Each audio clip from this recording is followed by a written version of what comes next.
Yeah, good afternoon, everybody. So it's my great pleasure today to welcome Yoichi Tamura from the University of Nagoya, giving our podium today. So Yoichi did his PhD in the University of Tokyo. Then he moved on to the Nagoya Radio Observatory, also in Japan, before going to, again, the University of Tokyo, but being stationed in Mitaka near NAOJ. And then since, I forgot what you said, but since 2017, right? You moved as a professor to University of Nagoya. No. That's right.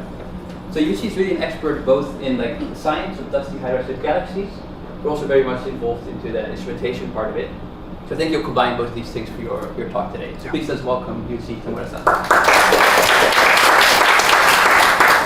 Yeah, thank you very much for a nice introduction. My name is Yoichi. I'm from Nagoya University. And today I will talk about LMT-FINEST project.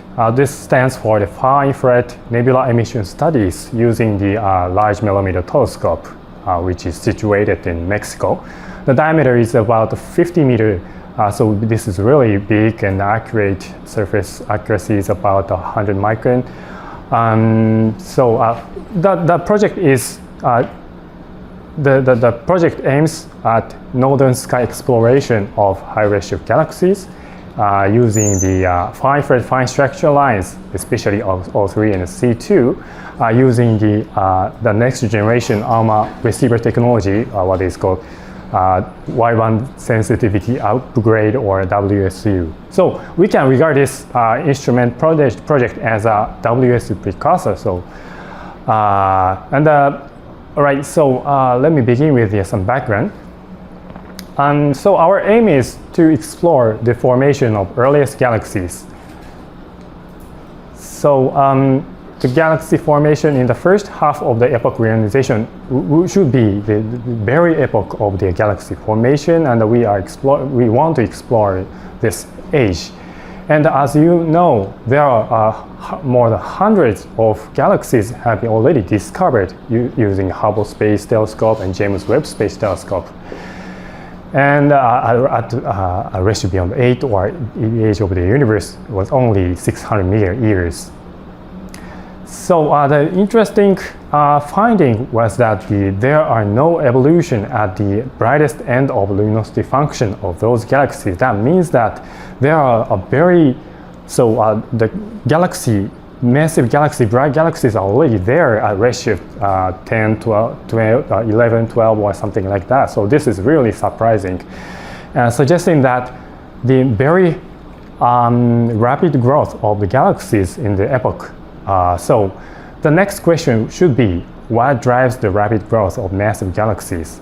And in this respect, the spectroscopy is very important, because we can unambiguously identify how common they are in the early epoch of reionization, and also to address what physical properties control this rapid growth of galaxy formation by characterizing some physical properties of interstellar medium, such as metallicity, ionization, or gas density, or something like that. In this respect, far-infrared fine structure lines should be a very powerful tool to characterize the interstellar medium in the multiphase. So this is the classical schematics of showing the ionization structure of the interstellar medium. So on your left-hand side, here is the stars, and the UV photons penetrate into the gas like this, and which results in the very layer structure like this. So ionization, ionized gas, neutral gas, which is called the photodissociation regions, and molecular gas. And those multi-phase ISM should be characterized using the far-infrared fine structure lines, such as C2, O1, O3. So these are very important coolant in galactic molecular cloud to the high-redshift galaxies. So carbon-2, C2 158 micron is predominantly coming from the PDR, neutral region, but also ionized gas. The O1, this is a totally neutral gas tracer, and actually traces the warm and dense neutral gas. But sometimes this line is self-absorbed because of the very large optical depth. And finally, 03, 80 micron and 52 micron traces the H2 region, especially traces the harder radiation field because it has a higher ionization potential of 3.5 electron volts. So by combining those emission lines, we can characterize the physical properties of interstellar medium.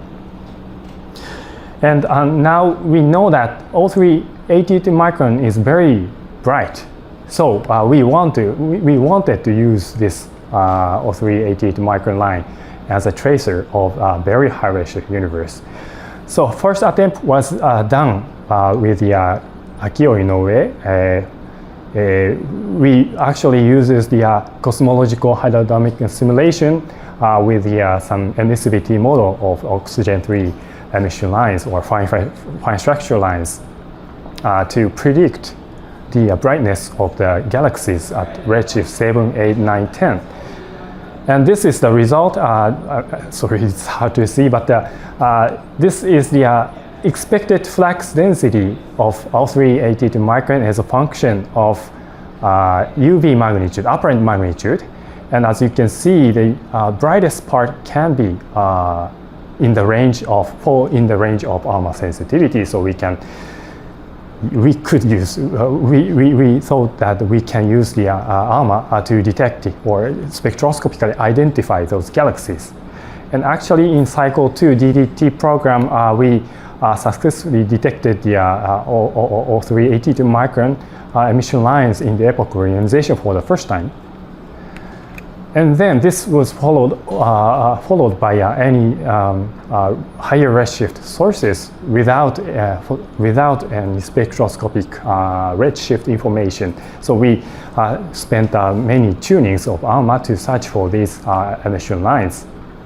And also, this attempt was actually triggered a lot of subsequent follow-up program, including the ALMA large program, Rebels of Phoenix, now Hido is now leading in the East Asian part. Sorry. And another important or interesting aspect of the fine nebula emission line, fine structure lines, will be powerful probe. These lines can be used as a powerful probe for multi-phase IS interstellar medium. So there is mounting evidence that the O3/C2 ratio is very high compared with the local universe.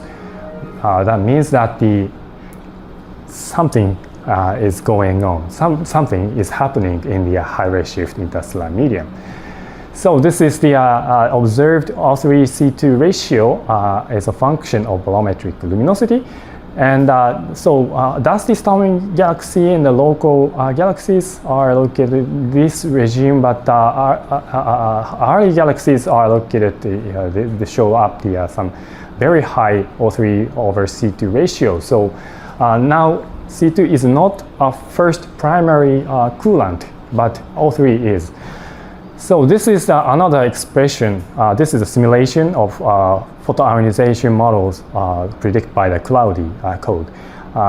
So the top panel shows the neutral fraction of hydrogen gas, and the bottom shows the O3/C2 ratio by assuming some typical abundance pattern of the solar neighborhood as a function of Coulomb density or depth of the gas, like this.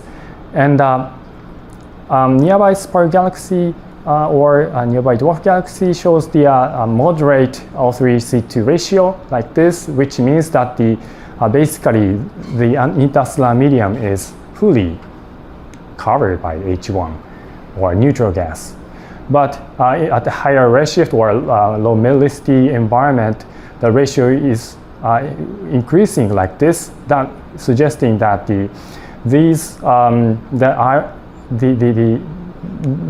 those galaxies have some PDRs which is truncated, and some part of the H2 region, ionized region, is directly exposed to the intercloud space.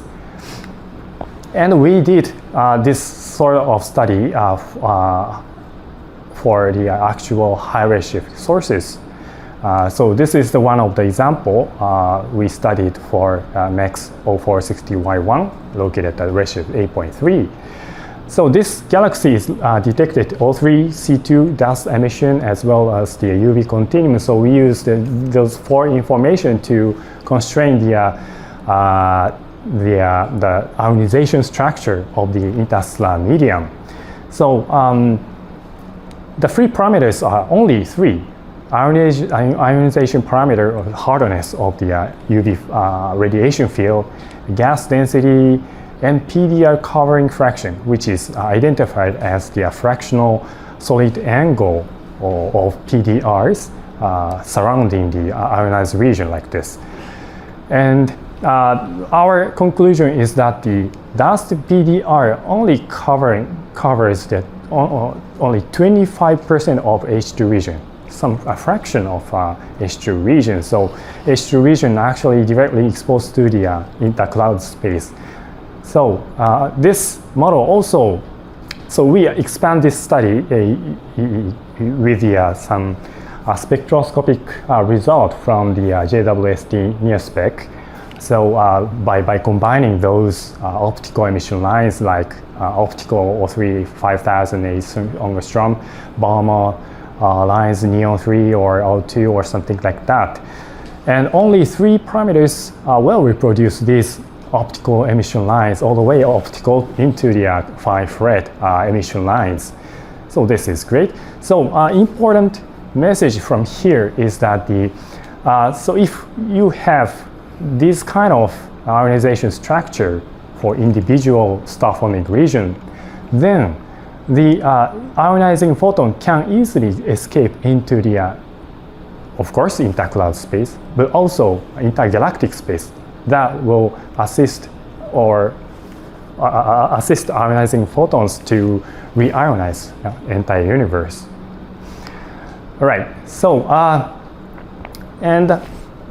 this sort of study is done also from the simulation side.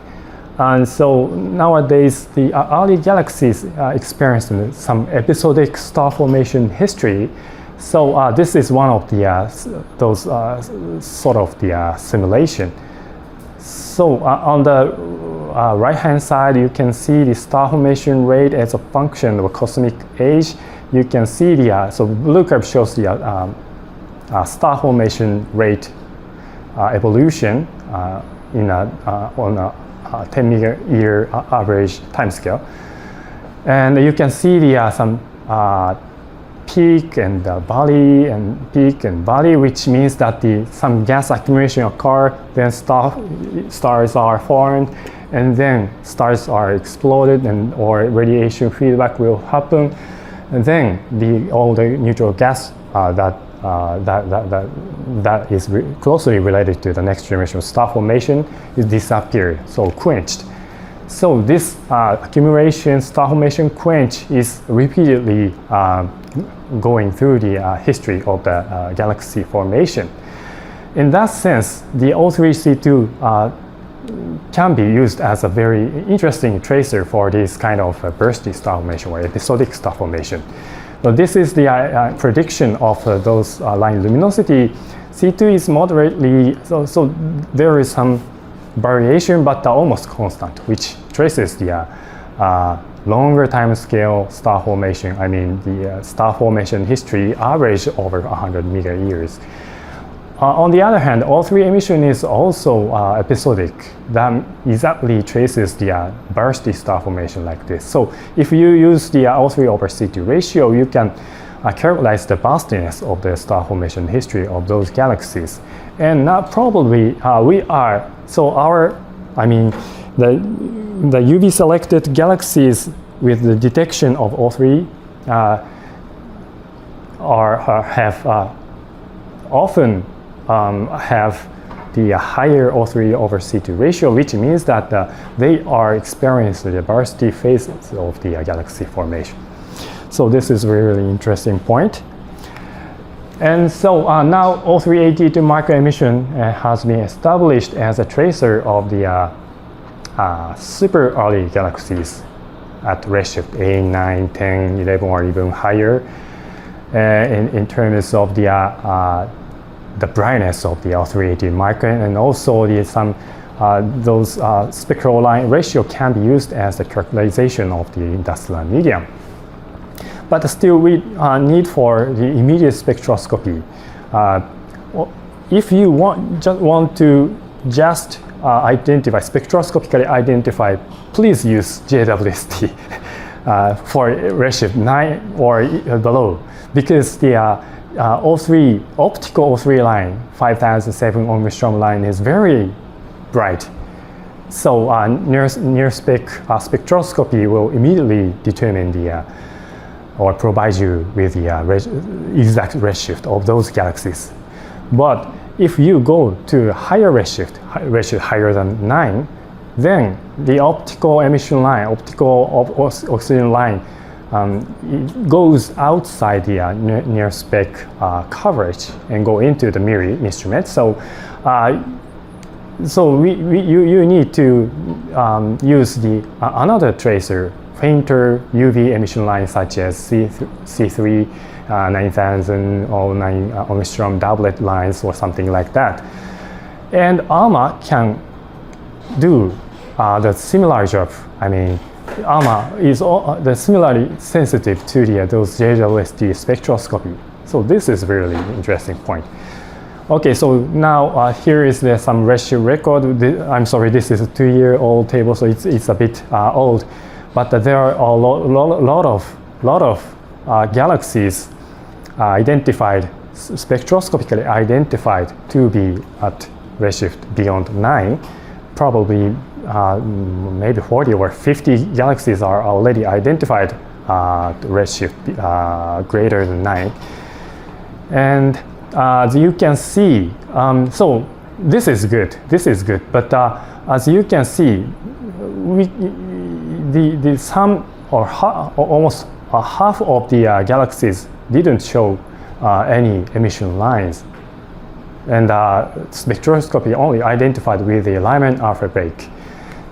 But ALMA O3 is detected like this. So those emission line, those spectroscopically identified galaxies can be detected with ALMA as well as JWST. All right, so this is the plot showing the absolute magnitude, UV magnitude of those galaxies as a function of spectroscopic redshift. And green and blue dot shows the galaxies with a spectroscopic redshift with and without ALMA detection. So you can see very small limited number of ALMA detections are reported here. But this is not just because the lack of the ALMA sensitivity, but it's due to the location on the sky. I mean, many galaxies are located in the northern sky, which is not accessible from ALMA. So that's why we want to use the LMT, which is located in the northern hemisphere. So LMT, let me explain briefly about the LMT. LMT is a 50-meter telescope, radio telescope, located operational up to 1 millimeter or 300 gigahertz. And the goal surface accuracy is 75 micron RMS, and currently probably 100 micron RMS or slightly better. And this is, of course, the key station for the EHD project. The telescope itself is located at the top of the Sierra Negra for 4,600 meters above sea level. So this is basically the same as the ALMA site. And the telescope has a very large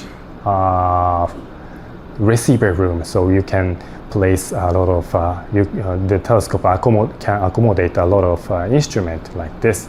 The one of these B4R receiver is our Precursor project.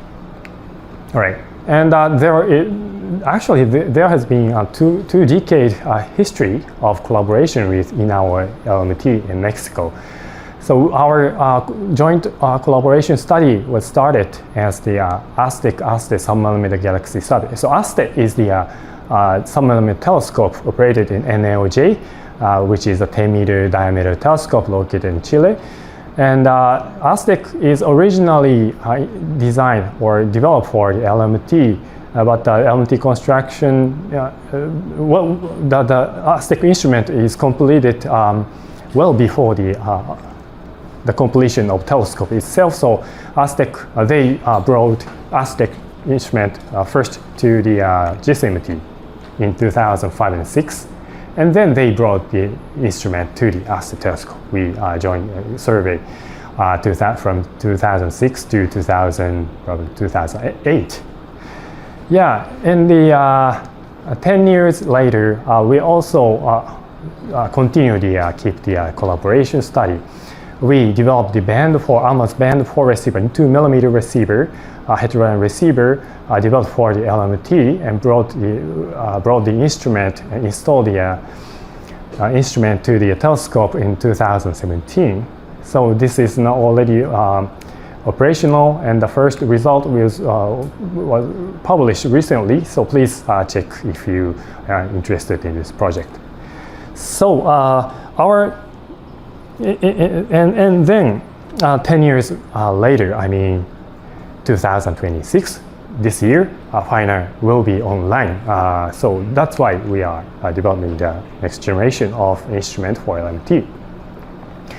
So FINER is some acronym standing for Fine Thread Nebular Emission Receiver, developed for the LMT. Our motivation is exploration of exploring number density and the physical properties of interstellar medium of bright massive galaxies in the early universe beyond redshift 8 with a novel sub-millimeter receiver on the 50-meter LMT in Mexico, which is situated in the northern hemisphere. So let me explain briefly. This FINER receiver is virtually equivalent to the ALMA's band 4, 5, 6, and 7.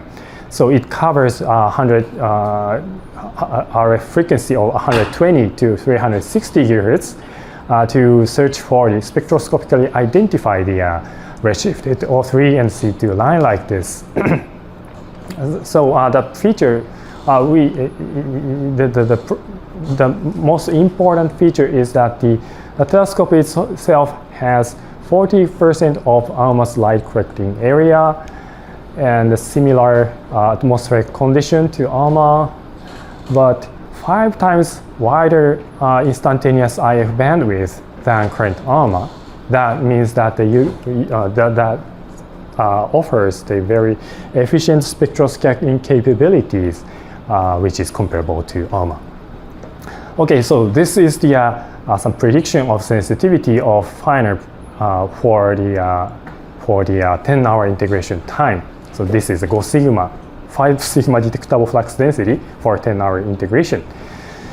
And very bright Lyman breaks galaxies can be detected like this. Even at redshift 15, if this sort of the galaxy indeed exists. All right, so this is the team organization. I'm a PI, and the co-PI is Takeshi Sakai at UEC, and with the Haoran Kang, they are leading the receiver front-end development. Optics is designed and fabricated by Tatsuya Takekoshi, and SIS mixer design and fabrication is done by Shou Masui and Wenlei Xiang. And Akio Taniguchi, Masato Hagimoto is now leading the spectrometer development and evaluation and commissioning campaign. And also Kianho Lee is now leading the spectroscopic simulations to be used for the pipeline processing. And from the science team, Akio Inoue, Takuya Hashimoto is leading to select the target sources or spectral modeling, and many researchers are involved in this project. Right, so this is the specifications of the instrument. So basically, our instrument is comprised of 2 receiver systems, band 4+5 and band 6+7. And we divided two specification, baseline specification and goal specification. And the first phase, we will aim to achieve this performance.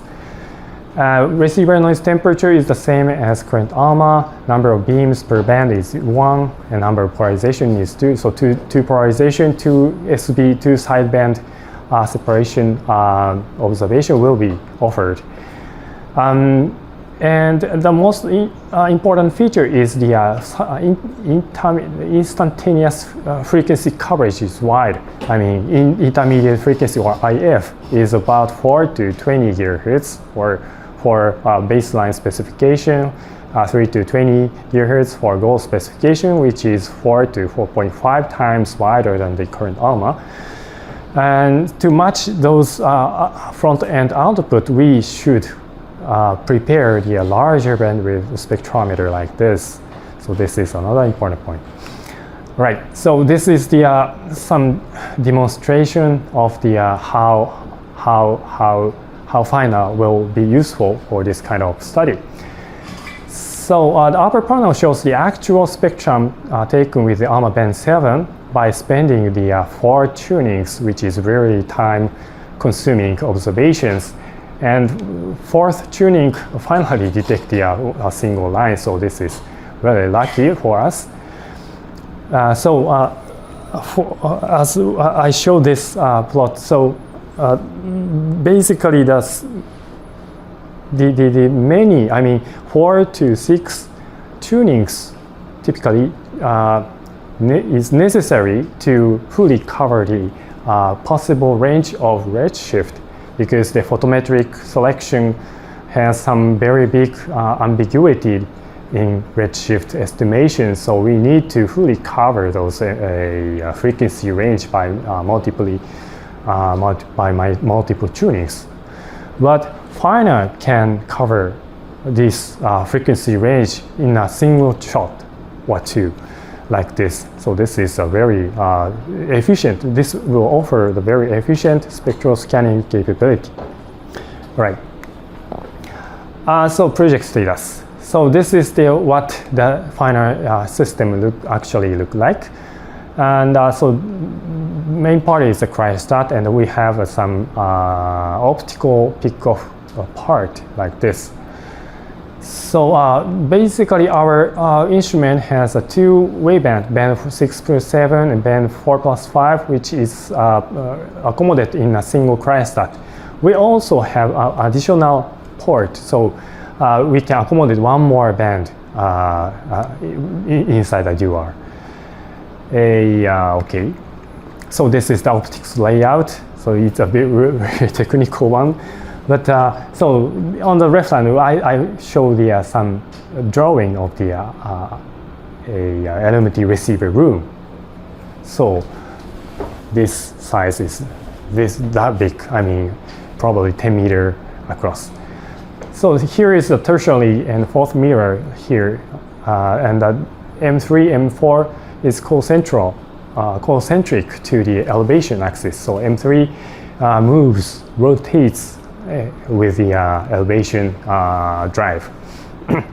And beam, the yellow bars are beam, radio beam, and the beam is led to the instrument, and our instrument will pick off this point, and then beam is led to our cryostat.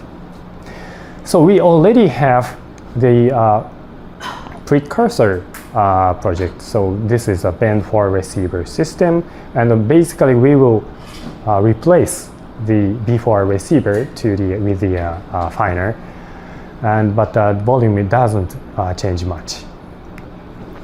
Okay, so this is the optics design. So we pick off the mirror, but when we don't use the instrument, the pick off mirror is stored like this. The current design of optics is very good. The circular beam is provided like this. And in the future, we will accommodate some fast sky chopping mechanism inside the optical system to secure the on-off sky subtraction to have a better sensitivity. Right, so receiver port. So now we almost completed the ALMA Band 6+7 receiver band. So this is the SIS mixer design. Design was led by Takafumi Kojima, and the SIS mixer is followed by the cool low noise amplifier like this. So this is to reduce the receiver noise temperature. And another bottleneck limiting the receiver noise temperature is additional noise, excess noise induced in the local oscillator. So we filter out those noises by fabricating the special waveguide tunable filter like this.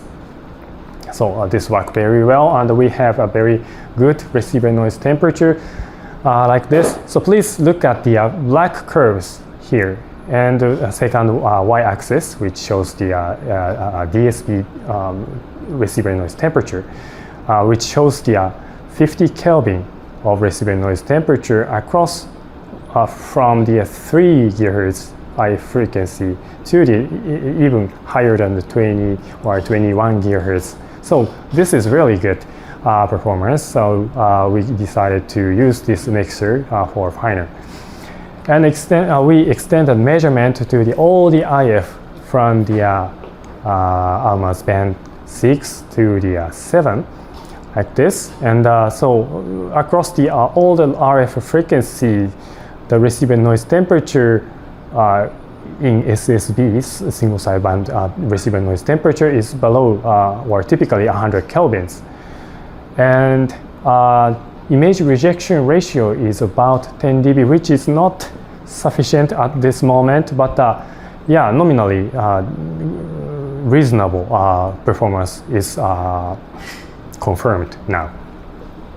So this is the ALMA Band 6+7, and then ALMA Band move on to the ALMA Band 4+5 2mm receiver band.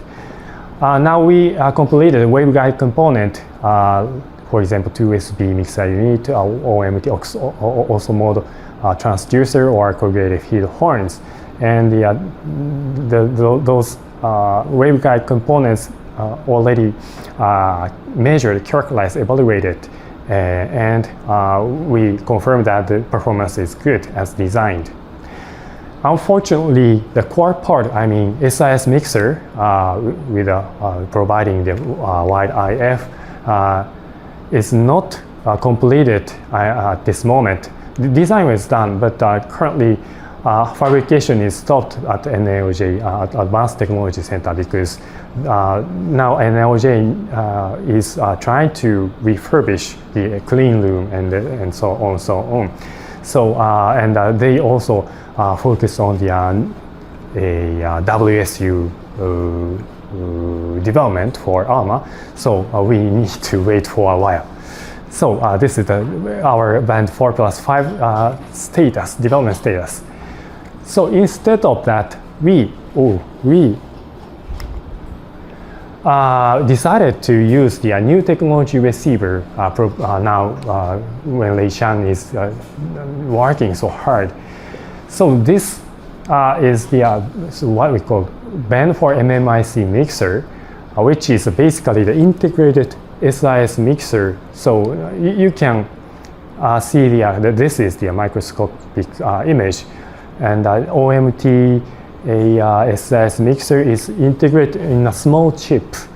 And so if you want to a multi-beam receiver, then you can use this sort of technology to reduce the volume of the SIS mixer system. All right, so anyway, now, we already, so this is last week we measured the receiver noise temperature of the MMIC SIS mixer, and show that the receiver noise temperature is mostly 100 kelvins, which is reasonable, I think. The frequency coverage is slightly higher than the original band 4. This is the combination of our limitation of local oscillator tuning range, and also but anyway, this is slightly shifted to the original design, but this is very good news because we will be able to detect the C2 redshifted C2 line from redshift 9.6 to almost 13. So this is a core redshift range we are targeting. Okay, to match the backend, the IF output, we also developed a wideband spectrometer using the 20 GeA sample per second analog to digital converter to make the 10.24 gigahertz wide spectrometer. And this is already fabricated with the joint development with Alex Industry. It is reasonably large, wider bandwidth, but the spectral resolution is moderate, so this is basically used for the extragalactic observations. For galactic or solar system observations, you can use the XFFTS, which is the off-the-shelf spectrometer with a bandwidth of 2.5 gigahertz with a spectral resolution of 0.13 kilometers per second at 200 gigahertz. So this is also equipped. So by the way, we have some drawback of a wide IF when we have incomplete sideband rejection. So this is some example. So this is the 5 sigma sensitivity with the various sideband rejection ratio as a function of our frequency. And when you are choosing this kind of spectral tuning or spectral configuration, lower sideband will suffer from the atmospheric noises in the USB. So this is a leakage from the image sideband. So a nominal goal of us is probably 10 dB or 15 dB of sideband rejection ratio, but it's not achieved in our current analog devices. So we decided to have digital sideband separation capability in the DRS4 spectrometer, which digitally compensating the phase amplitude imbalance induced in the analog RF and IF complex hybrid circuit. So this measure the some cross correlation coefficient cross power spectrum to determine the some complex coefficient to correct the some leakage, remove the leakage of the image sideband. And now implementation was done and evaluation is going on, and we had successfully achieved a very good digital sideband separation capability like this. So this is done by my graduate student Masato Kato. So this is the sideband rejection ratio before and after the digital compensation as a function of RF frequency. Only analog sideband rejection ratio can achieve the 10 dB rejection, but after the digital sideband rejection, you can see the better rejection ratio, which will meet almost our requirement to reduce the noise level of the for the high-redshift galaxies. All right. So now the schedule is being slipped, unfortunately, because of some trouble with the fabrication of an ISIS mixer for 1/4+5. But now we are preparing the installation of the instrument to the LMT telescope. So now we are working so hard to complete assembly and lab testing evaluation, which will be continue at the end of June or probably July. And shipment will be done in this summer, and installation and commissioning will start the September to October, which will be the matter of to be decided. And if successful, FINEST will serve for common use observation for LMT community. Okay, and so so far I mostly focused on the high redshift sciences, but you can use this instrument for wider range of sciences, your sciences, from solar system object to the star forming and formation and astrochemistry, and also dusty storming galaxies like this. So of course our first priority is the high redshift universe. So we are now selecting the first look target available or remaining unexplored at this moment. So there are a lot of bright sources in the northern sky, so we should be able to detect those emission lines in a day or two. So if you have a very interesting target in the northern sky, please let me know. Let's start a joint development observations project. So another aspect of the FINEST will be, so it can be used for the astrochemistry or line survey project. So this is some example. I'm not an expert of astrochemistry, but if you use the FINEST, you will detect a lot of spectral lines toward the star-forming core, especially complex organic molecule or deuterium fractionation of the H2 or complex organic molecule will be characterized. And actually those emission lines is expected to happen in the ALMA band 4, 5, 6, and 7. So you can use this result by to characterize the molecular gas and astrochemical compositions. And the other part is dusty storming galaxies. Of course, this is wideband spectrometer, so you can use this for the spectroscopic identification using the CO or C1 or something like that. So, of course, the spectral scan is done using ALMA, but the FINEST the spectral scan or spectral identification is doable with FINEST very efficiently. For example, if you have LMT's redshift receiver, you will miss some CO transitions. But if you get FINEST, many CO lines can be detected, and those CO transitions will be used for investigation of physical properties of molecular gas in the dusty storming galaxies.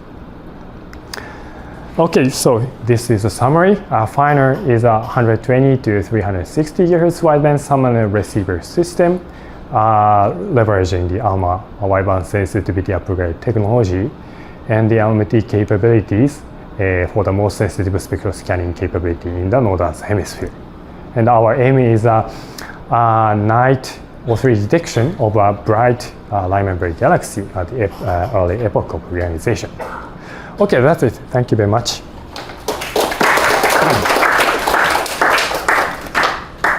Yeah, thank you very much. Are there any questions for Tamura?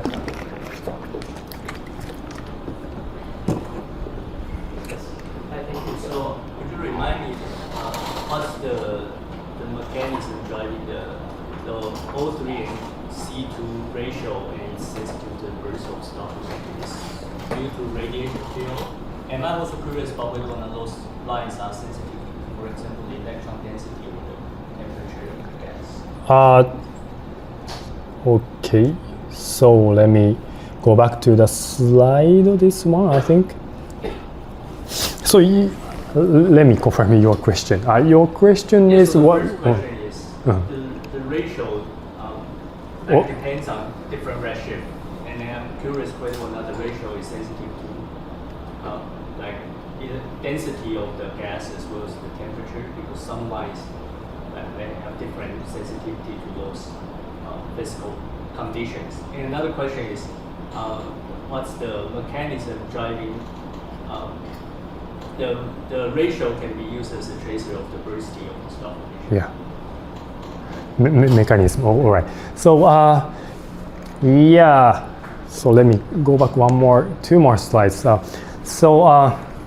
Yeah. Yes. So basically, so it's a really complex combination of the physical properties of interstellar medium that can be traced by the individual emission lines. But the important point is that the C2 is tracing the moderately dense gas, which is about 3 times 10 to the 3 cubic per centimeter, and O3 is very similar, the order of 10 to the 3rd cubic per cubic centimeter. So the density is very similar. So of course, O3 and C2 are looking at a different part of the interstellar medium, but we think that those emission lines basically traces the how to say similar gas which is exposed to the hard UV radiation field or PDR. I mean, those two are closely related, physically related. I mean, physically connected. It's hard to explain.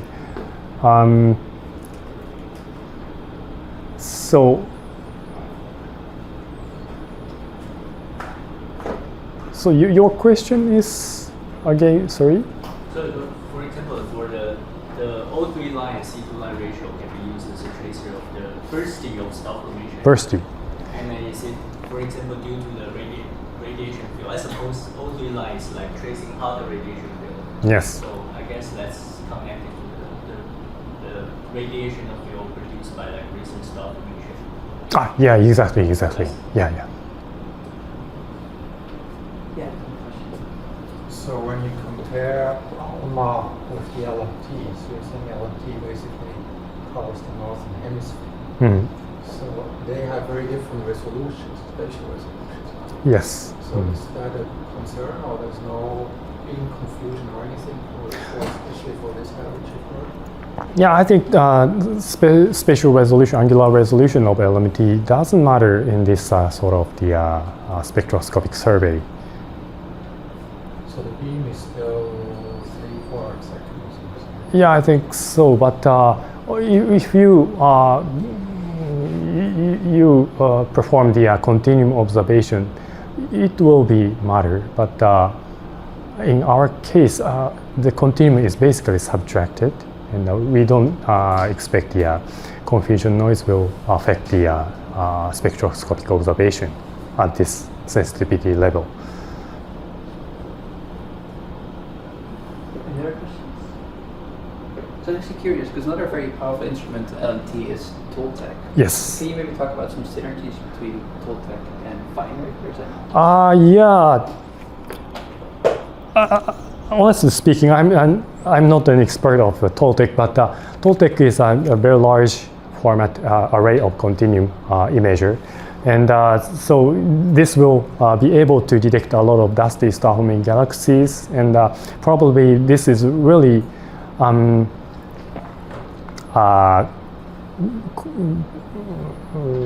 powerful even compared with ALMA, I think. So the Toltec will detect a lot of dusty star-forming galaxies, and probably we will be able to use the FINEST instrument to follow up those dusty star-forming galaxies, I think. Because I think you were showing you're basically redshift complete above redshift 2. You get 2 lines with FINEST for DSFGs, right? Yes. We have a few minutes for other questions if there's any. Yeah. So is FINEST becoming a facility instrument?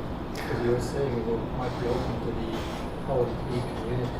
Yeah, depending on the discussions with the LMT people, management team. But currently we installed as a PI instrument at this moment, but probably we will operate this instrument with the LMT team to supply those opportunity to the LMT community. Yeah. So probably it will become a facility instrument at some moment. Great. Anyone else? If not, please let's thank Tamura-san again. Thank you very much. You'll be around still for the rest of the day, right? So if you want to talk to